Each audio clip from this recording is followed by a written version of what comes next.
आपको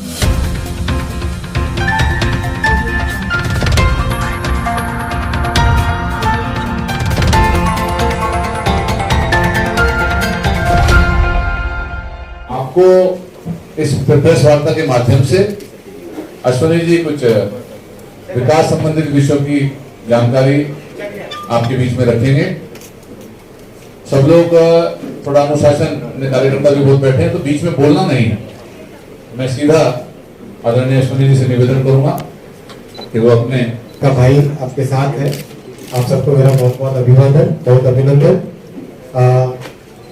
इस क्षेत्र में रेलवे से, आईटी से और टेलीकॉम से और साथ ही साथ जन उपयोगी सेवाओं से किस तरह की जुड़ाव, क्या समस्याएं आपकी है, वो मैं सुनना चाहूंगा, समझना चाहूंगा और यथासंभव विशेषकर रेलवे टेलीकॉम में तो यहीं पे कुछ सॉल्यूशंस हो सकते हैं, यहीं बैठ के भी, या जल्दी से जल्दी सॉल्यूशंस हो सकते हैं, उस सब पे हम फोकस करेंगे। हमारे प्रश्नों का आयाम, आपके प्रश्नों का आयाम बहुत लंबा चौड़ा हो सकता है, लेकिन मैं निवेदन करूंगा कि अभी हम इन डेवलपमेंट पॉइंट्स पे, इन मुद्दों पे जिस पे हमारे जीवन में कुछ परिवर्तन आए, उन सब मुद्दों पे हम फोकस करेंगे। जी, मैं प्रश्न लूंगा। पत्रकारों को पहले रेल में कोरोना काल से पूर्व सुविधा मिलती थी, उनको ये सुविधा थी कि वो रेल में यात्रा करें तो उनको रियायत मिलेगी, जिसको कोरोना काल के चलते रोक दिया गया था, वो हमें भी स्वीकार था।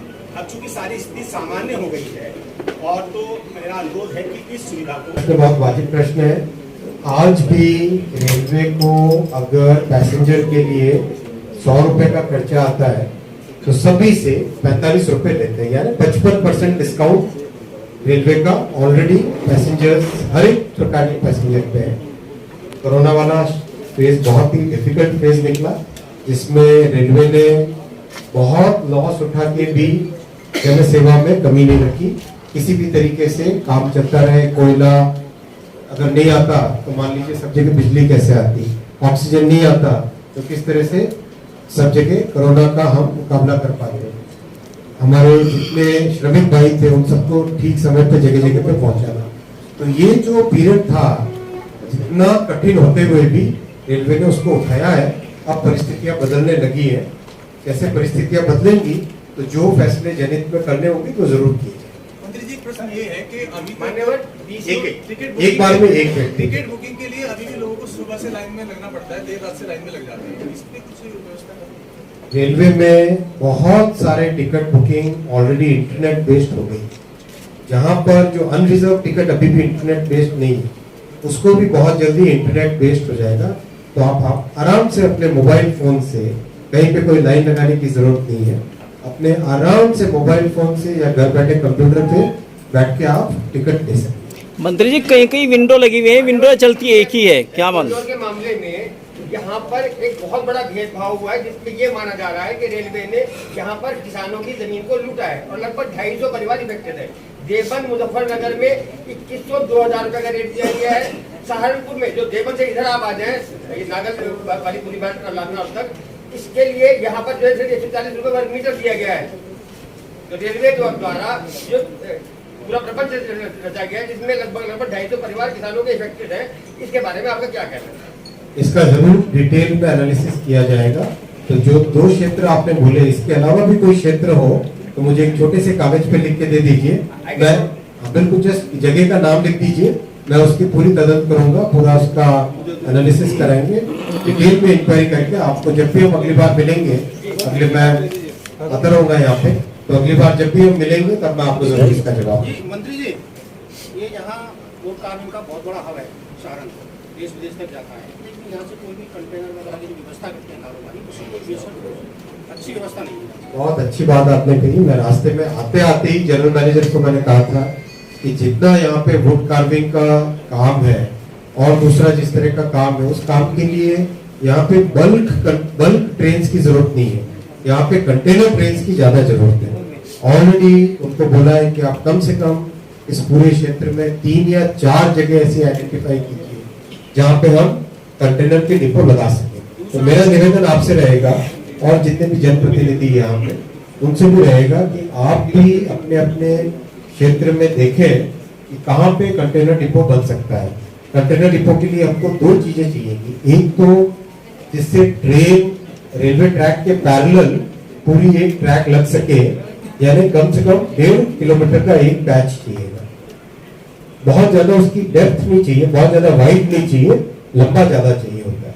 तो 1.5 किलोमीटर की लंबाई और 300-400 मीटर की चौड़ाई, ऐसा कोई भी क्षेत्र आपके नजर में आए तो जो अगर प्राइवेट लैंड हो, गवर्नमेंट लैंड हो, रेलवे लैंड हो, नॉन रेलवे लैंड हो, किसी पे भी अपन इसको कंटेनर का टर्मिनल बना सकते हैं। तो मेरा निवेदन है कि आप ऐसी जगह चिन्हित कीजिए, आइडेंटिफाई कीजिए। मैं आपका भाई आपके साथ हूँ, पक्की बात बनाएंगे और बनाना चाहिए ही चाहिए। माननीय मंत्री जी, मैं एक प्रश्न करना चाहूंगा आपसे। ये सबसे बड़ा इंडस्ट्रियल एरिया है कानपुर के बाद, और यहाँ सुबह 9 बजे से लेकर रात को 8 बजे तक कोई ट्रेन नहीं है दिल्ली के लिए। आपकी राजधानी के लिए ट्रेन नहीं है, अब आप पे जिम्मेदारी है। तो उम्मीद बनी है राघव जी के प्रयासों से यहाँ डबल लाइन तो हो गई।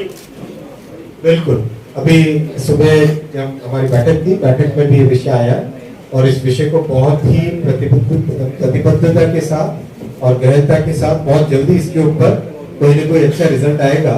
तो मैं भी आपको कुछ कहूंगा नहीं, लेकिन जब काम हो जाएगा तब आपका इसी से जुड़ा सवाल है कि अभी तक आप पैसेंजर ट्रेनें जो कोरोना काल में बंद हुई थी आज तक नहीं चल पाई, और बांद्रा एक्सप्रेस को वह टपरी निकाला जा रहा है। देखिए, मेल एक्सप्रेस 99% ऑलरेडी हो गई है रिस्टोर। पैसेंजर ट्रेन में करीब 60% देश भर में रिस्टोर हो गई है। बाकी जो 40 है वो टारगेट है कि सितंबर के महीने तक करीब पुराने जितनी भी पैसेंजर हमें रिस्टोर करनी वो रखी है। कुछ ट्रेन को रैशनलाइज भी किया गया है। रैशनलाइज इस तरह से किया गया है कि मान लीजिए एक ही रूट पे एक साथ 2 या 3 ट्रेन जा रही थी, किन्हीं कारणों से लंबे समय से चल रही थी, लेकिन उसमें सफिशिएंट नहीं है अगर पैसेंजर, तो उस केस में कुछ ट्रेन को मर्ज भी किया गया है। तो वो रैशनलाइजेशन भी किया गया है सितंबर के एंड तक। वैसे हम जुलाई में हैं, अभी अगस्त है सामने, सितंबर के एंड तक जितना भी रिस्टोरेशन करना है कंप्लीट किया है। माननीय मंत्री जी, एक प्रश्न मेरा है, मैं सुदर्शन कपटियाल पार्लियामेंट से भी ज्यादा प्रश्न जी। हाँ, ये मैं एक बात कहना चाहूँगा कि रेलवे स्टेशनों की जो स्थिति बड़ी खस्ता हाल में है, क्योंकि वहाँ पर देखिए आप अग्निशमन यंत्रों की एक्सटिंग्विशर जो है वो भरे नहीं है, कोई दुर्घटना हो सकती है। पहला क्वेश्चन मेरा ये है। मैंने पीछे डीआरएम आए थे, उनसे मैंने ये बात रखी, मैंने उन्हें खुद विजुअल दिखाए कि देखिए आपके एक्सटिंग्विशर पूरे भरे नहीं हैं और यहाँ पर किसी प्रकार की कोई दुर्घटना हो सकती है। दूसरी बात, यहाँ पर रेल नीर वाटर क्यों नहीं बिकता है? दूसरे जो पानी की सप्लाई है ट्रेन के डिब्बों में, ये कैसे सप्लाई हो रही है और किसके संरक्षण में काम चल रहा है? मैं इस पर संज्ञान लेना चाहूँगा। जहाँ पर भी फायर एक्सटिंग्विशर की आपने समस्या बताई है, मैं डीआरएम साथ है, डीआरएम जीएम दोनों है साथ में, सारे के सारे स्टेशंस का इंस्पेक्शन किया जाएगा। जहाँ पर दिक्कत है उसको डेफिनेटली उसको सॉल्व किया जाएगा। इसी से एक कोई भी किसी भी ब्रांड का मोनोपोली नहीं है। जहाँ पर भी जो भी ब्रांड चलना चाहे, पानी का हो, खाने का हो, किसी की मोनोपोली नहीं है। सब के सब लोग जुड़े, सब के सब लोग सर्विस करें, किसी एक की मोनोपोली नहीं।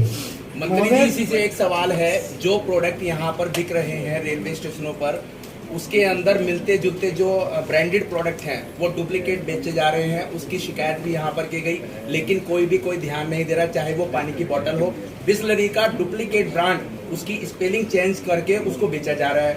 और जो फ्रूटी होती है उसका जरूर इस पे एक्शन लिया जाएगा।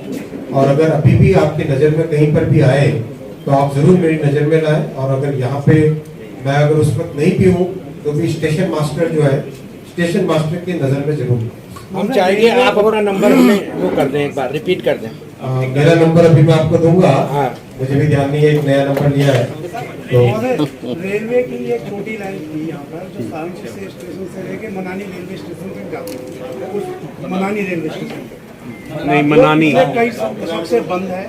उस रेलवे ट्रैक पर लोगों ने बड़ा कब्जा कर लिया है। रेलवे ट्रैक उखाड़ के ले गए हैं और उस रेलवे की जमीन की आड़ में किलोमीटर है, 10-12 किलोमीटर 9 किलोमीटर और सर दिल्ली रोड से कॉलोनियां काटते हैं, रेलवे की जमीन पे रास्ता दिखाते हैं और करोड़ों रुपए लोगों से ठग चुके हैं। अरबों रुपए की संपत्ति है, अरबों रुपए की संपत्ति है जो व्यक्त जा रही है। स्थानीय रेल अधिकारियों को कई बार अवगत कराया, लेकिन कोई ध्यान देने को तैयार नहीं है। ये बहुत इंपॉर्टेंट फीडबैक है, इस पर पक्का एक्शन जी। कॉस्मोस कॉलोनी, पैरामाउंट कॉलोनी ये डेवलप हो चुकी है सर।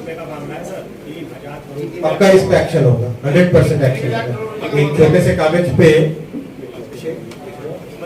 मंत्री जी एक सुझाव ये है कि सहारनपुर से अभिषेक नहरों पर जो है देहरादून जो ट्रेनें जाती हैं नई दिल्ली देश की राजधानी और उत्तराखंड की राजधानी देहरादून को जोड़ने के लिए अगर सीधा एक ट्रैक बन जाए तो काफी आपका डीजल भी बचेगा, लोगों का समय भी बचेगा। अभी लक्सर, रुड़की, हरिद्वार से वैसे आपको जानकर अब खुशी होगी कि अब तो डीजल तो बंद ही कर दिया है।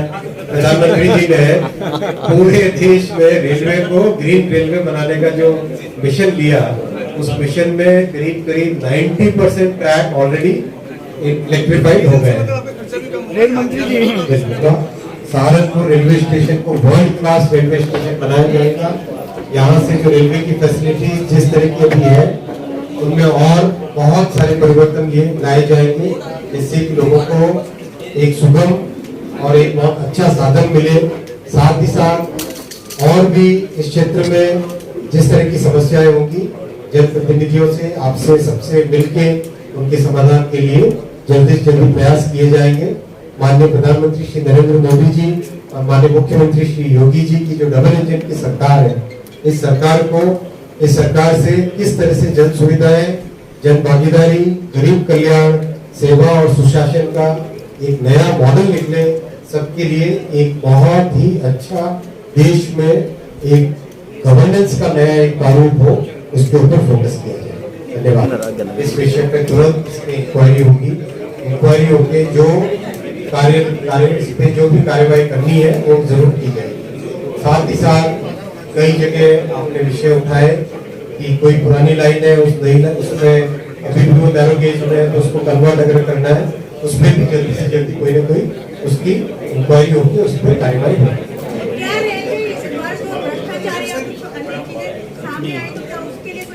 100% रेलवे का आपके पास 139 ऑलरेडी एक नंबर है, उस नंबर पे जो भी आज तक कॉल आई है उस कॉल पे एक्शन होता है। आप 139 पे जरूर करें कॉल और उस पर जानकारी दे। उस पर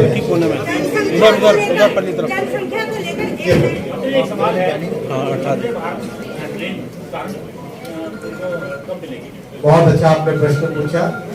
देखिए, भारत में हमारे देश के नागरिकों को वर्ल्ड क्लास ट्रेन की सुविधा मिले, इसके लिए प्रधानमंत्री जी ने वंदे भारत ट्रेन की जो डिजाइन किया, जो कल्पना की, उसका कंस्ट्रक्शन, उसका मैन्युफैक्चरिंग, उसकी डिजाइन बहुत तेजी से चल रही है। अगस्त के महीने में पहली ट्रेन निकलेगी, उसके तुरंत बाद में हर महीने 3, 4, 5, फिर धीरे धीरे बढ़ते बढ़ते 8-10 ट्रेन हर महीने निकलेगी। तो प्रधानमंत्री जी ने पिछले वर्ष लाल किले से संकल्प लिया था, देश के कोने कोने को वंदे भारत ट्रेन से जोड़ा जाएगा। तो सहारनपुर तो बहुत बड़ी जगह है, डेफिनेटली यहाँ वंदे भारत आएगी ही आएगी। मंत्री जी, मेरा एक प्रश्न आपसे ये है कि जो लोग रिजर्वेशन कराते हैं, यहाँ से लॉन्ग रूट पे जाते हैं, सपोज दैट कि 1000 किलोमीटर पे जाना है, रिजर्वेशन कराया, ठीक है सर, उसमें 2 बच्चे भी शामिल हैं, उनके टिकट के पैसे भी ले लिए, टिकट मतलब उनका कंफर्म हुआ नहीं, साथ में 2 लोग हैं, बच्चों का टिकट नहीं हुआ, वो लोग उनका पैसा भी रिफंड नहीं किया रेलवे ने। ऐसे कई मामले तो यहीं से सहारनपुर से मैं देख रहा हूँ हो रहे हैं। अगर आप बुकिंग करा रहे हैं, मैंने सपोज दैट जैसे ट्रेन कराया, यहाँ से वाराणसी का टिकट लिया, जहाँ पर भी बच्चों का पैसा वापस नहीं किया, ना सीट दी, जहाँ पर भी रिफंड का मामला है, ऑलरेडी इस सिस्टम को कुछ महीनों पहले ये जानकारी में आया था कि रिफंड में देरी होती है। उसके बाद से पूरे के पूरे सिस्टम को बदला गया है। अगर अभी भी आपकी कोई दिक्कत हो तो जरूर अपना सुझाव दें। मैं अभी IRCTC को इसी सभा के तुरंत बाद में IRCTC को बोलूंगा, तुरंत उस पर कार्यवाही करें और सिस्टम को और इम्प्रूव करें। 7 साल के और 8 साल के बच्चों के टिकट लिए गए और आज आपने ट्रेन का छत्तीसगढ़ के ट्रेन है यहाँ की थोड़ी तो आपने हरी झंडी तो यहीं से दिखाई सर। छत्तीसगढ़ के सरगुजा क्षेत्र में बहुत लंबे टाइम से दिल्ली की कनेक्टिविटी डायरेक्ट नहीं थी, तो आज एक सरगुजा यानी अंबिकापुर से डायरेक्ट साप्ताहिक राजधानी के लेवल की ट्रेन आरंभ की गई है, जो उस क्षेत्र के हमारे जनजाति के भाई और दूसरे जितने समाज हैं उन सबके भाइयों और बहनों के, उन परिवारों के लिए बहुत बड़ी सुविधा है।